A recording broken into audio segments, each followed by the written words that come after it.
Hi, I am going to review the Friday the 13th movie, but in the process I will review every movie from this series, which is from the Friday the 13th Ultimate Collection Limited Edition, which featured deluxe edition DVD movie collection, parts 1 through 8, 8-page booklet, 2 pairs of 3D glasses, a limited edition replica of Jason's hockey mask, and tons of screaming-inducing special features. And yes, this does have the Jason hockey mask. Look how cool that is. Yeah, that looks pretty authentic. It's got kind of that rough, dirty edge to it. It's got the markings on the sides. Very cool. It's got the elastic band to put on. So, anyways, interesting fact about the Friday the 13th movie, a lot of people don't know, is that it basically was just a name. It just started out as a name. It started out as Camp Blood. Sean Cunningham, who created the series, didn't have any idea on what he really wanted to do, but he knew that he was basically inspired by Halloween, which many people are, and Halloween being the cult phenomenon that it is today, created a big buzz among horror movies. And after it came out, Halloween originally came out, a bunch of horror movies came out, and a lot of them were low budget slasher films, but Friday the 13th was the actual first slasher film. What I mean by that is Halloween didn't feature blood or gore. Texas Chainsaw Massacre before that didn't feature blood or gore. And there was very little of that in these movies. A lot of them were still rated R, very obsolete as far as the violence in the movie. I mean, sure, there was murder, but you really didn't see it. A lot of it was off cam, behind closed doors. So this kicked off a rampage of a lot of bloody slasher horror films that actually would show the murders. But anyways, this movie was released, and I'm sorry I'm looking away, by the way. I have a little notepad here because I forget. But anyways, it opened May 9th, 1980. It was written by Victor Miller, who wrote for Sean Cunningham. It was the music was by Harry Manfred, and of course directed by Sean Cunningham. The movie, basically, the plot of the movie is in 1958, a bunch of kids are murdered, and the camp closes and remains closed because a lot of mysterious things start happening. Fires, poisoned water, and it stayed closed till about 1980, when the movie, you're introduced to the characters of Alice and a lot of the other characters. And when it opens, the movie opens, you see the murders, just a slight preview of what's to come. And the flash is basically about 20-something years later, and Steve Christie decides to open the camp despite warnings from the locals saying that there's a death curse. Even Crazy Ralph, who is the local town nut, keeps trying to warn kids, there's a death curse, don't reopen the camp, you're doomed if you stay.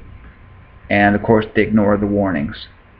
and one by one they each start getting murdered, killed off, and only one survivor, Alice, survives the onslaught and discovers at the end that all of her friends have been murdered, and there's a faceless killer that she doesn't know if it's male or female, where they're going to come out, where they're going to try to attack her, and she's got to survive this brutal attack.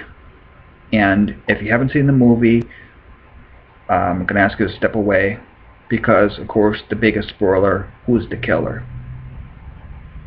Okay, hopefully you've stepped away. The killer ends up being none other than Mrs. Voorhees, Jason's mother. She goes crazy after her son is killed, and then in 1958 begins killing people, and she's responsible for the poison water, the fires, and everything. And she goes crazy and she murders all the camp counselors. So she's responsible. Her and Alice have this big fight at the end, and of course she comes out the winner and kills off the killer in the movie, Mrs. Voorhees. Yes, it is not Jason's mom, it is Mrs. Voorhees. So what I liked about this movie, first of all, was it was the first true slasher movie. It was amazing because, I mean, shout-out's got to go to Tom Savini. Tom Savini is a genius.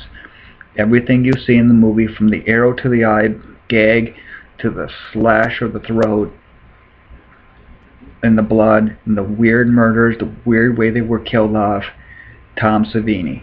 He's a genius. He was the makeup special effects guy for the movie, and he was the reason why those murders look so real and just so gruesome. The plot was just, you know, simple but brilliant, because, I mean, you didn't see the killer to the end, you didn't know who it was, and then when it's revealed that, oh my god, it's Jason's mother, it's like, wow, where did that come from? You know, you expect it to be some brutal, ugly killer. It's this so-called friendly looking mother, slash could be your grandmother, and she ends up killing everybody, almost everybody. And the one thing great about this movie is it grossed over $39.7 million, and it became the most profitable slasher film ever.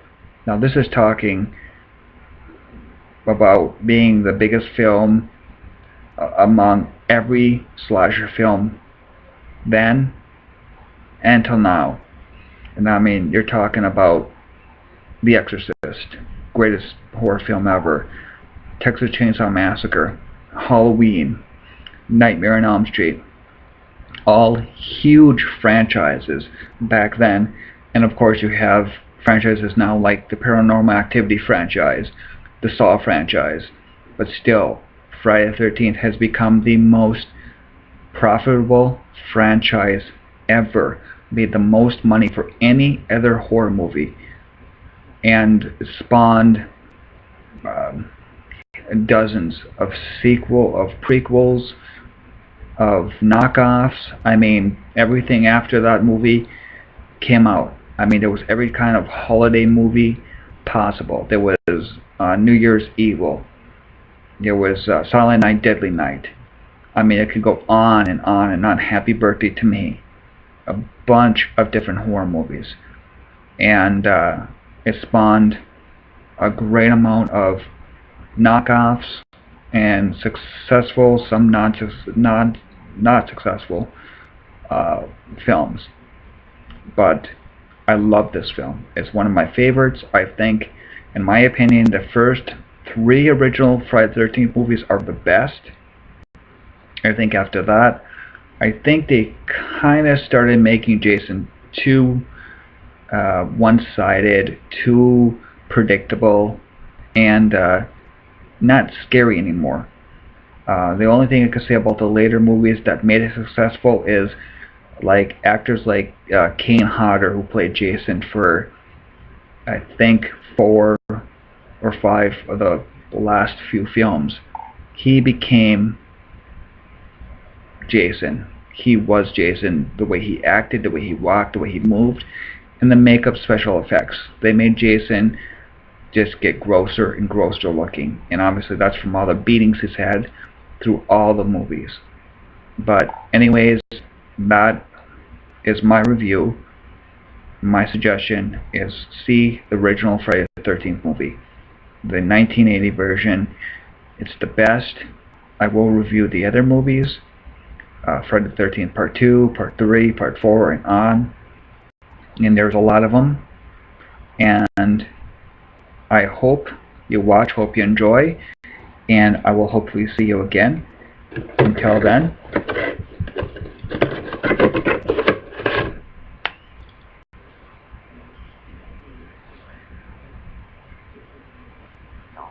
that's my review.